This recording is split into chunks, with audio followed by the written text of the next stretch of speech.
శ్రీమతి గౌతు శిరీష గారు. అధ్యక్ష, 2014-19లో ముఖ్యంగా 2014 అక్టోబర్ నెలలో వచ్చిన హుద్హుద్ మీ అందరికీ తెలిసిందే అధ్యక్ష.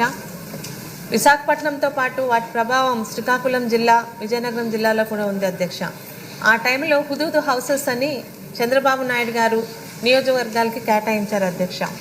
దాదాపు పలాసలోని 2 మండలాలు కలిపి 400 ఇళ్ళు దాకా కేటాయించారు అధ్యక్ష. అవి చాలా మంచి ప్రదేశాల్లో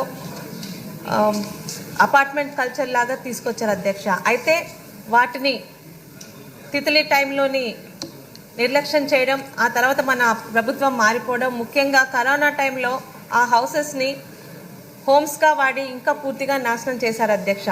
వాటి మీద అసలు మనం దృష్టి పెట్టట్లేదు అధ్యక్ష. దయచేసి దాదాపు ఒక్కొక్క నియోజకవర్గంలో 400 కుటుంబాలకి అవి ఆవాసంగా పనికొస్తాయి అధ్యక్ష. దాదాపు 30% పూర్తి అయ్యాయి కూడా. వాటి మీద సంబంధిత మంత్రి గారు దృష్టి పెట్టి, ముఖ్యంగా మా పలాసలో పక్కనున్న ఇటు ఇచ్చాపురంలోని టెక్కల్లో కూడా హుద్హుద్ హౌసెస్ ఉన్నాయి అధ్యక్ష. వాళ్ళ బెనిఫిషియర్స్ కూడా మనం ₹1 కూడా తీసుకుండా ఆ బెనిఫిషియర్స్ కూడా సెలెక్ట్ చేశాం అధ్యక్ష. వాటికి అవి అందించే బాధ్యత మన మీద ఉంది అధ్యక్ష. మన గవర్నమెంట్లోనే మొదలయ్యాయి కాబట్టి మళ్ళీ ఈరోజు కూటమి ప్రభుత్వంలో వాటిని పూర్తి చేసి ఆ బెనిఫిషియర్స్కి అందించాల్సిన బాధ్యత మన మీద ఉంది అధ్యక్ష. ధన్యవాదాలు అధ్యక్ష.